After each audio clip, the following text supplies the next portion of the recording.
Hello, everyone, and welcome to Future News Daily, where I bring you the latest advancements in technology, longevity, science, medicine, and AI. Today is Saturday, January 14th, 2023. Don't forget to like, subscribe, and hit the notification bells. And with that being said, let's get started.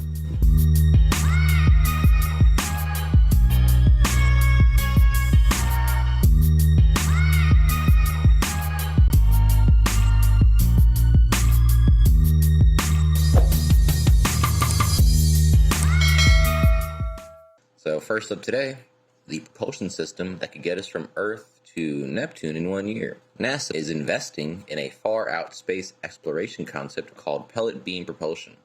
The technology could transport spacecraft weighing 1 ton to the orbit of Neptune in 1 year. The system is somewhat similar to a solar sail. So far-flung science fiction often depicts humanity as an interplanetary or even interstellar species, but there's a lot of technological advancements that need to happen for us to move from this earthbound terrestrial to spacefaring explorers. Luckily, there's the NASA Innovative Advanced Concepts Program, or NIAC, dedicated to exploring advanced space-based technologies. NIAC just announced 14 receipts of $175,000 grants to help bring some of these sci-fi inspired technologies to life. Among them are ideas like Titan Air, a seaplane designed to fly through the nitrogen and methane atmosphere of Saturn's moon Titan, and lunar pipelines designed to transport oxygen between moon-based settlements. Quote, NASA dares to make the impossible possible, NASA Administrator Bill Nelson said in a statement. Quote continues, the NIAC program helps give these forward-thinking scientists and engineers the tools and support they need to spur technology that will enable future NASA missions. But to make the impossible possible, as Nelson says, scientists need to crack the biggest hurdle to space travel, getting from point A to point B much faster. 3 projects in NIAC's group of 14 aim to reimagine space travel, but the most ambitious is an idea called pellet beam propulsion. Traveling at only 3.6 astronomical units, as an aside, 1 astronomical unit, or AU, is the distance from the Earth to the Sun. So traveling at only 3.6 AU per year, the Voyager missions took nearly half a human lifetime to reach the heliopause. Artur Devoyan of UCLA wants to speed up that process dramatically by using fast-moving particles propelled by lasers. Similar to solar sail concepts that have been around for years, this pellet beam propulsion system could transport spacecraft weighing 1 ton to the orbit of Neptune in just 1 year. It took Voyager 2 twice as long just to get to Jupiter. Extrapolated, this technology could even travel 500 AU in 15 years, placing a spacecraft smack dab in the scattered disk of the Kuiper Belt. The project's Phase 1 investigation will research these exciting yet bold claims by modeling the pellet beam technology's subsystems and designing proof-of-concept studies with hopefully encouraging results. Pellet beams aren't the only propulsion technology in town, as 2 other NIAC projects turn to nuclear reactors for ways to push humans beyond the limits of conventional rockets. The first and most well-known is a new class of nuclear thermal propulsion, or NTP, engine, a propulsion system powered by fission that is estimated to reduce travel times to Mars by at least 25%. Another concept is a nuclear fission fragment rocket engine, or FFRE, that NASA says would be, quote, exponentially more propellant efficient than rocket engines. The problem? Right now, FFRE engines are prohibitively massive, incredibly complex, and have some pretty big thermal constraints, which are issues the propulsion company Positron Dynamics hopes to address. So with all 3 of these concepts, chemical rockets would still have their place by providing the initial escape from Earth's gravity, but it's clear from these NIAC selections that NASA is eager to move beyond the speed limitations of today's rockets. So very exciting. I'm not sure what the likelihood of these things' success rate are, but I know, of course, they're investing in so many different ones, you have to assume that one is going to work out at least. Moving on. So this one's kind of unnerving. Brain chip by Intercosmos enters second human trial to cure depression, a competition to Neuralink. California-based Intercosmos has successfully developed and implanted a penny-sized brain chip in a patient to cure depression and will be starting the second human trial in February. As per Intercosmos, depression could be soon treated using the digital pill as a brain implantation that delivers electrical pulses to the regions of the brain affected by mental illness. CEO of Intercosmos, Merton Gibritz, was diagnosed with ADHD at age 10. The diagnosis was the reason for his interest in neuroscience, he said. Quote, "The world is in a state of severe disorder, and the effects are being felt by millions, leading to surging levels of depression. The inner cosmos brain chip has two parts, an electrode and an external prescription pod. The electrode is implanted under the scalp, and a prescription pod is attached to the head to power the device." In March 2022, the company gained permission from the US FDA to carry out patient trials with their technology. A fairly simple outpatient operation can implant a tiny electrode into cranium, and the procedure only takes 30 minutes. The implant targets the left dorsolateral prefrontal cortex for 15 minutes each day, the part of the brain responsible for processes like working memory, abstract reasoning, and motor skills. The second human trial, if successful, can pave the way for more advanced treatment in neurosciences. I am still skeptical that a lot of people are going to be okay with this type of technology. I still think that's a couple generations away. There's been a lot of hyping up about it, a lot of extrapolating where this technology would go. So it's kind of, to me, at the point where this is such an invasive technology for not a whole lot yet. That's a long walk for a short drink of water. And we haven't even talked about the troubleshooting. If these things go wrong, where is the market for how easy is it to repair these things? What are the implications if it goes wrong or shocks you in the wrong way? The implications here, the risks seem severe that haven't been fully explored and couldn't have been fully explored because the technology is too new. So there's a lot to be learned and discovered about this technology. So we're just going to have to keep a close eye, and yeah, that's about it. Next up, Google AI unveils Muse, a new text-to-image transformer model.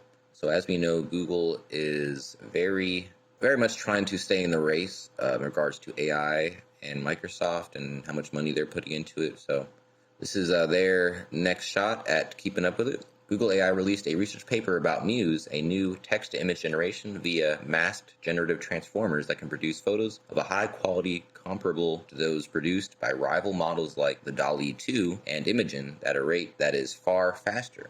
And of course, we've covered the other text-to-image pretty thoroughly here.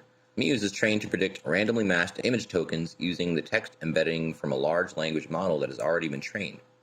This job involves masked modeling in a discrete token space. Muse uses a 900 million parameter model called a masked generative transformer to create visuals instead of pixel space diffusion or autoregressive models.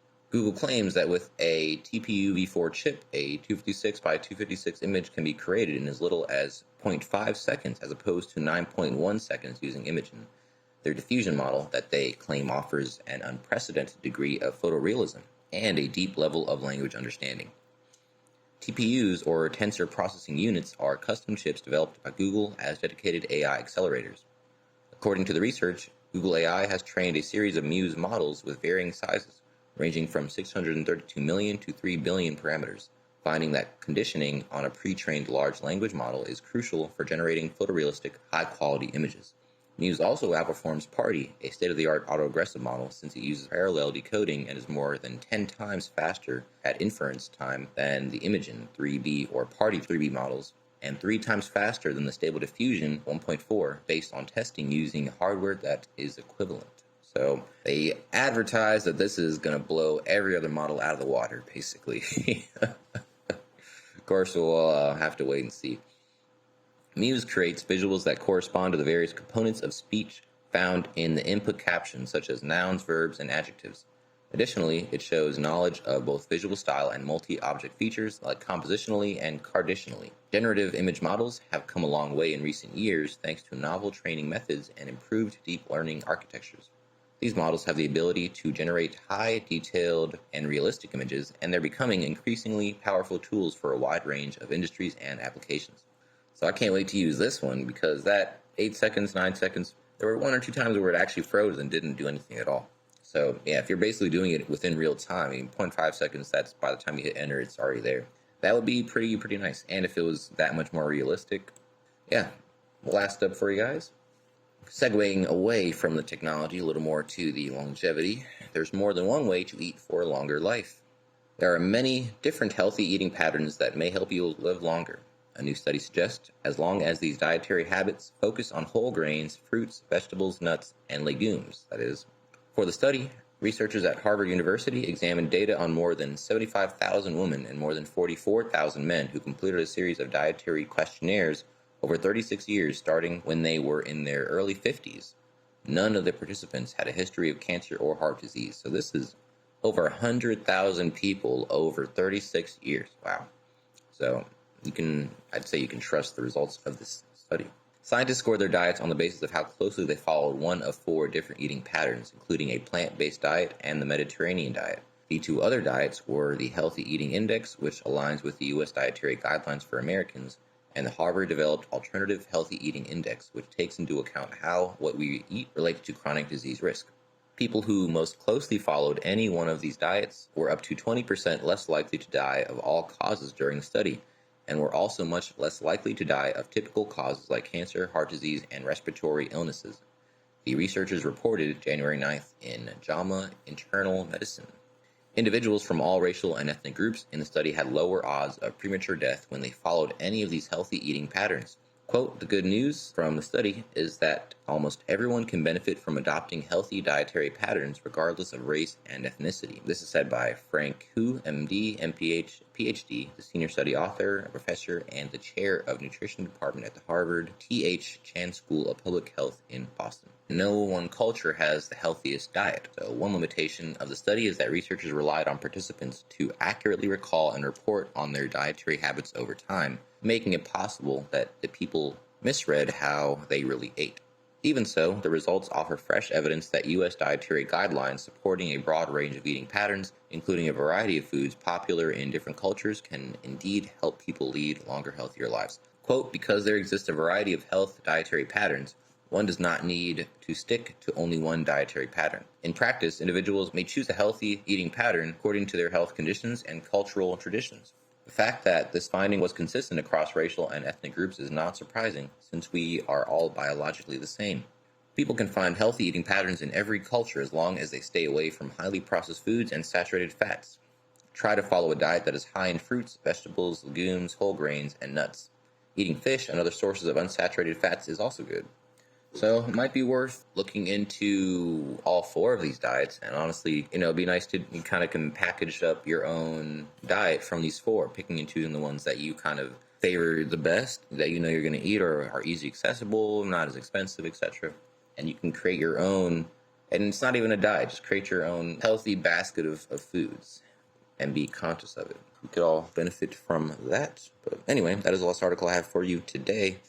Don't forget, this video is for educational purposes only. I would never recommend any investments. If you'll see your time or money, attempt to contact you on any other platform or own any rights to the information within this content. With that being said, thanks for tuning in, and I'll see you in the next one.